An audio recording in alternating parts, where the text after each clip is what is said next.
अस्सलाम वालेकुम everyone, welcome to my channel.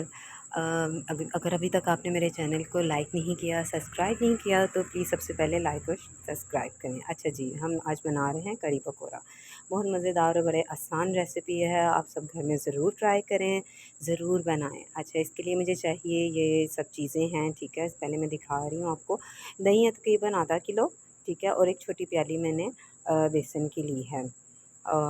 ये बेसन की है, इसमें नमक, हल्दी और सिर्फ सुरख मिर्च ऐड होती है।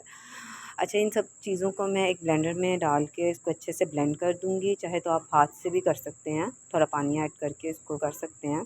ये ब्लेंडर में मैंने सब चीज़ें ऐड कर दी हैं, मसाले भी मैं इसी में ही ऐड कर दूँगी, ठीक है, अच्छे से, ताकि ये ब्लेंड हो जाएँ। इसमें थोड़ा पानी ऐड किया, अब इसको ब्लेंड कर देंगे और एक पतीले में इसको निकाल लेंगे। ये ब्लेंड हो चुका है, इसे मैं एक पतीले में निकालने जा रही हूँ। अब इसमें तकरीबन मैंने 2 लीटर पानी ऐड करना है मज़ीद, क्योंकि इसको पकने में काफ़ी टाइम लगता है। इसको एक एक बार हम हाई फ्लेम पे पकाएँगे, जब एक उबाल आ जाएगा तो फिर इसको हमने बिल्कुल लो फ्लेम पे रख देना है और कुछ-कुछ देर के बाद इसमें चम्मच हिलाते रहना है। कम से कम भी इसको आप 3 से 4 घंटे पकाएँ, बहुत मज़ेदार तैयार होती है। ट्रस्ट मी, आप ज़रूर ट्राई कीजिए। अच्छा जी, अब इसको चूल्हे पे मैंने रख दिया, इसको एक उबाल आ गया, अब इसको मैं हल्की आँच कर दूँगी, ठीक है। लो फ्लेम पे रख दूँगी और अब हम जाएँगे करी के साथ जो पकौड़े तैयार करते हैं, उसके मिक्सचर की तरफ चलते हैं, उसको तैयार कर लेते हैं। तब तक मैंने ये प्याज लिए हैं, देखें, बहुत बारीक काट लिए, ठीक है। इसमें मैं आलू डालूँगी, ये भी मैंने बहुत बारीक काट लिए, और साथ में ये पालक ली है। सब चीज़ों को धो के मैंने इसमें एक जगह में निकाल लिया। ये हरी मिर्चें हैं, ठीक है। चाहे तो आप इसमें कोई चीज़, अगर आप आलू नहीं ऐड करना चाहते तो मत करें, खाली प्याज ऐड कर लें, आपकी मर्ज़ी है। मुझे ये चीज़ें बहुत पसंद है पकौड़ों में, मेरे सब घर वाले बड़े शौक़ से खाते हैं, इसलिए मैं ये चीज़ें ज़रूर ऐड करती हूँ। अच्छा, अब इसमें हम बेसन डालेंगे तकरीबन 5 चम्मच, और मैं इसमें मैदा ऐड कर नहीं, 6 चम्मच ऐड करती हूँ मैं, और साथ में मैदा ऐड करूँगी 3 चम्मच। ये भरे चम्मच हैं, ठीक है, ये मैंने ऐड किया है।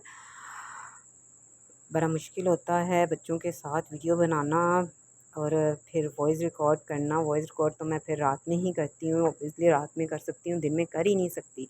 बच्चे इतना तंग करते हैं, 2 बच्चे स्कूल जाते हैं, एक बच्ची बहुत छोटी है, तो वो मुझे करने ही नहीं देते।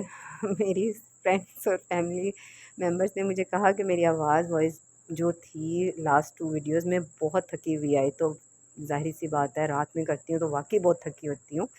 तो मेरी सिचुएशन को समझने की कोशिश करें। जो बच्चों की माँ है ऑब्वियसली वो तो ज़रूर समझेंगी। अच्छा, अब मैं इसमें ऐड कर रही हूँ ज़ीरा, इसको मैं हाथ से हल्का-सा क्रश करके ऐड कर दूँगी, ठीक है। तकरीबन 1 चम्मच मैंने लिया है। अब इसको 2 दफ़ा मैंने हाथ में लेके इसको क्रश करके इसमें ऐड कर दिया है। चलें जी, अब साथ-साथ थोड़े बच्चों को भी देखना पड़ता है, इसीलिए हाँ जी, देखें, ये मैंने कर लिया क्रश। अब इसमें सूखा धनिया ऐड करेंगे। ये मैंने 2 बड़े खाने के चम्मच लिए हैं, इनको भी मैं हाथों से ही, हाथ की मदद से ही हल्का-सा क्रश करके इसमें ऐड कर दूँगी। बहुत क्रिस्पी बनते हैं। इसमें मीठा सोडा ऐड नहीं करूँगी, क्योंकि ये मैंने करी में ऐड करने हैं, ठीक है, इस वजह से।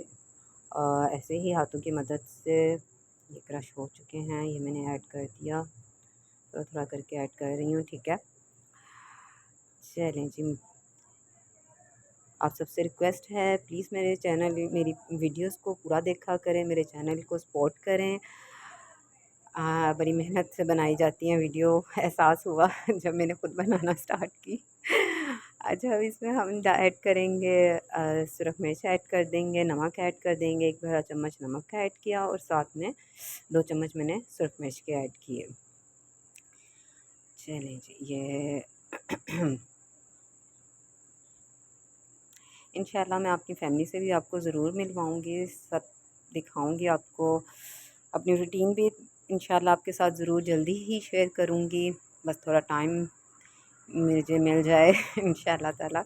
अच्छा, मुझे बेसन थोड़ा कम लग रहा था तो मैंने थोड़ा और ऐड कर दिया। थोड़ा पानी मिलाऊँगी, क्योंकि सब चीज़ें, आलू भी धुले हुए हैं, पालक भी धुली है, उनमें भी ऑलरेडी पानी मौजूद होता है। इसलिए पानी मैं थोड़ा कम ऐड करके पहले इसे हाथ की मदद से ही मिक्स करूँगी, चम्मच से इतना अच्छे से मिक्स नहीं होता, इसलिए मैंने इसे खुले बर्तन में लिया और इसे हाथ की मदद से इसे मिक्स कर रही हूँ। अच्छे से जब ये मिक्स हो जाएगा, ये देखें, ये बड़े अच्छे तरीके से मैंने इसे मिक्स कर दिया। तो अब मैं देखें, मेरी करी तो ऑलमोस्ट रेडी हो चुकी है। जब तक मैंने पकौड़े फ्राई करने हैं वो डन हो जाएगी, ठीक है। मैं आपको दिखा देती हूँ अभी। और मैंने एक पैन में कढ़ाई में ऑयल गरम करने के लिए पहले से रख चुकी हूँ, ठीक है। ये देखें ये करी, हाँ जी देखें अब ये करी ऑलमोस्ट रेडी है।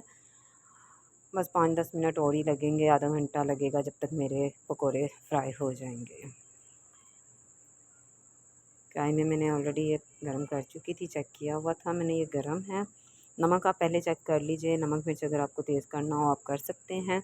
आपको मज़ीद मिर्चें पसंद है, स्पाइसी करना चाहते हैं, आप मज़ीद मिर्चें ऐड कर सकते हैं, सुरख मिर्च और ऐड कर सकते हैं, और नहीं तो ये हरी मिर्चें ऐड कर सकते हैं। इसमें पकौड़े मैंने ऐड कर दिए इसमें। इसको हम फ्राई करेंगे medium medium to low flame पे, ठीक है। पहले इस फ्लेम पे हम इसको फ्राई करेंगे। 2-4 मिनट में ये फ्राई हो जाएंगे तो फिर हम इसे हाई फ्लेम पे इसको जितना आपने इसको लाल करना है आप इसको कर सकते हैं। अभी मैंने इसको मीडियम फ्लेम पे इसको फ्राई कर रही हूँ, ठीक है। बहुत क्रिस्पी, बहुत मज़ेदार किस्म की रेसिपी है, मेरे घर में सबको बड़ी पसंद आती है। जब भी हम बनाते हैं सब बहुत शौक़ से खाते हैं। अच्छा जी, ये देखें ये पकौड़े देखें अब हल्के से लाइट ब्राउन हो चुके हैं, इनको ज़रा साइड इनकी बदल दी जाती है। हाँ जी, पकौड़े फ्राई हो चुके हैं। अब जो ऑयल बचा उसी में मैंने करी पत्ता और थोड़ा सा ज़ीरा ऐड किया, ठीक है, और इसका मैंने तड़का लगा दिया। तड़का लगाने के बाद ये हमारे सारे पकौड़े मैंने जो जितने भी थे सारे फ्राई कर लिए। ये देखें बहुत मज़ेदार है। थैंक यू, अल्लाह हाफ़िज़।